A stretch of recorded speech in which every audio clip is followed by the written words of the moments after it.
BPSC के chairman को पद से पहले हटाया जाए, ये इनके रहते परीक्षा सही से नहीं हो सकता। पूरे मामले की जांच आर्थिक अपराध इकाई या सीबीआई से या सुप्रीम कोर्ट के चीफ जस्टिस के दिशा निर्देशन में हो। जाने के लिए लाठी खाने के लिए फिर से हम लोग तैयार हैं, फिर से गो हाथ तोड़ दें और रवि परमार जी फिर से सर फोड़े। हम लोग हॉस्पिटलाइज होने के लिए तैयार हैं। री एग्जाम, ओनली री एग्जाम। सिपाही भर्ती का जो एग्जाम हुआ बिहार में, उससे भी लो लेवल का क्वेश्चन दिया गया है। और पटना में जो कुछ रंगा सियार बहुरूपीय कोचिंग शिक्षक है, उसके पढ़ाने का जो लेवल है, उस लेवल का क्वेश्चन दिया है। नमस्कार, फर्स्ट ईयर झारखंड देख रहे हैं आप। मैं हूं आपके साथ सदन सिंह। लगातार 17वें बीपीएससी सुर्खियों में रहा है।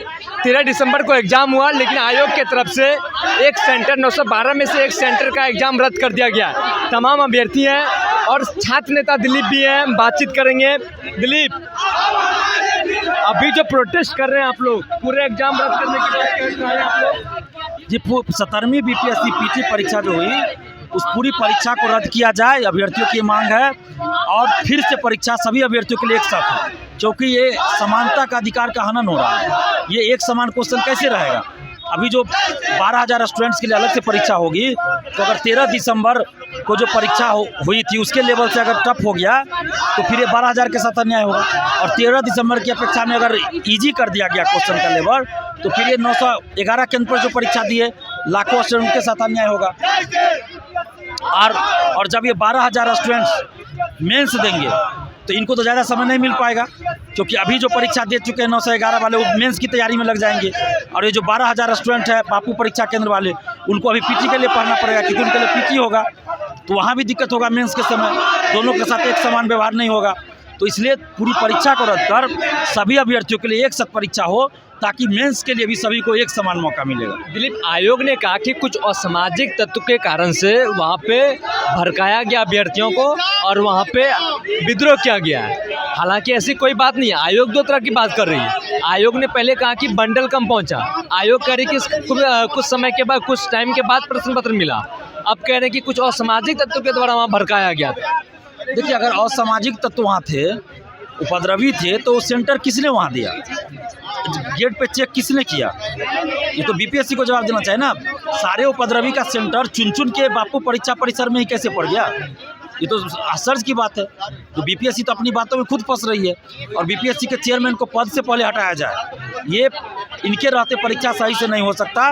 जब से ये आए हैं, अभ्यर्थियों को परेशान किए हैं, चेयरमैन को पद से हटाया जाए, पूरी परीक्षा को रद्द कर पुनर्परीक्षा आयोजित हो। और ये पूरे मामले की जांच आर्थिक अपराध इकाई या सीबीआई से या सुप्रीम कोर्ट के चीफ जस्टिस के दिशा निर्देशन में हो।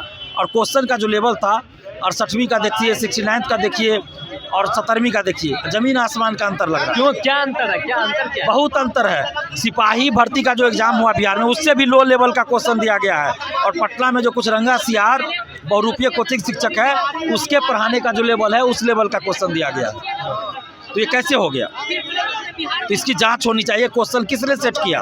सरकार को इसकी जांच करानी चाहिए कि क्या इसके पीछे की कोई साजिश तो नहीं हुई है। अचानक से बीपीएससी का लेवल इतना नीचे कैसे चला गया? अभी जो आप लोग आए, बिहार के अलग अलग जिलों से सभी अभ्यर्थी आए हैं। बिल्कुल, बिहार के अलग अलग जिले से हैं, यूपी से भी है, झारखंड से भी, दिल्ली से भी है। 912 सेंटर में से आयोग ने एक सेंटर का एग्जाम रद्द किया। आयोग ने कहा कि वहाँ विवाद के कारण से कुछ सामाजिक तत्वों के द्वारा भड़काया गया, सीसीटीवी फुटेज भी दिखाया गया। कहा गया कि 911 सेंटर पर समय से ही प्रश्न पत्र मिला था, लेकिन एक सेंटर पर कुछ विद्रोह किया गया, इसलिए वहाँ का सेंटर कैंसिल किया गया। हालांकि आयोग जो है अपने रवैया पे अड़ी हुई है। देखिए, आयोग क्या कह रही है कोई मायने नहीं रखता। आयोग ने तो पहले कहा कि कोई गड़बड़ी नहीं हुई है, फिर परीक्षा रद्द कैसे कर दिया? आयोग के चेयरमैन तो पहले कह रहे थे कि हम सरप्राइजिंग एलिमेंट रखे हैं, नॉर्मलाइजेशन लागू करेंगे, एक ही जिला में अलग अलग सेट का क्वेश्चन देंगे। और बाद में फिर कह रहे हैं कि हम तो ऐसा बोलबे नहीं किए, कोई नॉर्मलाइजेशन का नोटिस जारी नहीं किए, तो वापस कैसे ले? और फिर आंदोलन के बाद फिर नोटिस भी जारी करते कि नॉर्मलाइजेशन लागू नहीं होगा। नॉर्मलाइजेशन के मुद्दे को लेकर आप भी सड़क पर उतरे थे, लाठियाँ भी बरसाए गए, तो कहीं डर तो नहीं है? डर क्यों लगेगा? हम सच्चाई के रास्ते पर हैं। सच के लिए लड़ने वाले डरते नहीं है, वो बस लड़ते हैं। बाकी क्या परिणाम होगा उसकी चिंता हमें नहीं। लेकिन दिलीप, 17वें बीपीएससी में जिस तरीके से नॉर्मलाइजेशन का मुद्दा हो, अब प्रश्न पत्र का मुद्दा हो, प्रश्न पत्र अभ्यर्थी बाहर लेके निकल गए, ओएमआर सीट बाहर लेके निकल गए, तमाम बातें इसमें देखी गई है। लेकिन आयोग एक ही अपनी बात पे अड़े हुए हैं कि ऐसा, पहले आयोग ने यह भी कहा कि कुछ भी ऐसा नहीं हुआ था, लेकिन जब फुटेज सामने आए तो आयोग ने अपने बयान को भी बदला। देखिए, आयोग की बातों पे कोई भरोसा ही नहीं है किसी को, ना तो आयोग के कार्यशैली पे, न ही आयोग पे किसी को भरोसा है। आज हम तो कहते हैं सरकार को कि एक वोटिंग करा ले ऑनलाइन, पता चल जाएगा कि आयोग पे किसी को भरोसा नहीं है। चेयरमैन को हटाया जाए, पूरी परीक्षा को रद्द किया जाए और पुनर्परीक्षा सभी के लिए आयोजित किया जाए। ये लग रहा है कि आयोग इस बात मानेगी, इस बात को मानना पड़ेगा, सरकार को मानना पड़ेगा, नहीं तो फिर आगे युवा भी अब दिखा देंगे लोकतांत्रिक ढंग से कि क्या ताकत है युवा के पास। ये आज की आंदोलन आप लोगों के आज भर की है?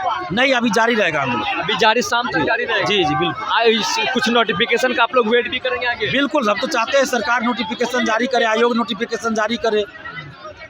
क्या कहेंगे? लग रहा है आयोग बात मानेगी? जी बिल्कुल मानना पड़ेगा, आयोग को मानना पड़ेगा। जी बिल्कुल मानेंगे, आयोग बात मानेगी? बिल्कुल, नहीं तो यह आंदोलन जारी रहेगा और महा आंदोलन होगा। और फिर से हम लोग जेल जाने के लिए, लाठी खाने के लिए तैयार हैं। वो लाठियाँ बरसाती है ना, तानाशाही रवैये को अपना रही है, तो हम लोग जेल जाने के लिए, लाठी खाने के लिए फिर से हम लोग तैयार हैं। फिर से गो हाथ तोड़ दे और रवि परमार जी फिर से सर फोड़े, हम लोग हॉस्पिटलाइज होने के लिए तैयार हैं। री एग्जाम, ओनली री एग्जाम। देखिए, री एग्जाम की बात करें, तमाम जो अभ्यर्थी हैं यहाँ प्रदर्शन कर रहे हैं। देखिए, ये लगातार अभ्यर्थी यहाँ पे है। छात्र नेता दिल्ली भी थे, आंदोलन का आह्वान कर दिए हैं, हालांकि लाठीचार्ज भी हुई थी नॉर्मलाइजेशन के मुद्दे को लेकर। लेकिन अब जो है पुनः परीक्षा की बात करें, 912 सेंटर पर जो एग्ज़ाम हुआ है 13 दिसंबर को, पूरे सेंटर का, पूरे केंद्र का एग्ज़ाम कैंसिल हो और पुनः पूरे सेंटर का एग्ज़ाम हो। बापू परीक्षा परिसर पे हालांकि एक सेंटर का एग्ज़ाम कैंसिल किया है आयोग ने, लेकिन ये लोग का कहना है कि पूरे एग्ज़ाम कैंसिल करें और फिर से एग्ज़ाम करने की बात कर रहे हैं। आगे की अपडेट हम देते रहेंगे। बने रहिए फर्स्ट यार झारखंड पर। मैसेज नहीं पढ़ना। ये लो मुंह मीठा करो, आज मैंने अपना जॉब छोड़ दिया, अब हम पूर्णिया वापस जाएंगे। जॉब छोड़ दिया है?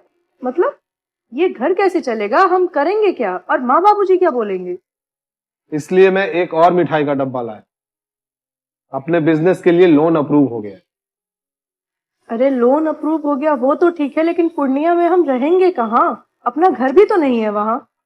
इसलिए तो एक और मिठाई का डब्बा अलग से लाया हूं। हमने पूर्णिया में घर ले लिया है, पूर्णिया के ई होम्स पैनोरमा में। पूर्णिया में पैनोरमा ग्रुप लेकर आए हैं ई होम्स पैनोरमा। बड़ा घर, आलीशान जिंदगी और अत्याधुनिक सुविधाओं के संग। अरे अरे, अब क्यों मुंह मीठा करवा रही हो? क्योंकि हम घर वापसी जो कर रहे हैं। घर वापसी की खुशी पूर्णिया में ई होम्स पैनोरमा के संग। E homes panorama, luxurious lifestyle redefined.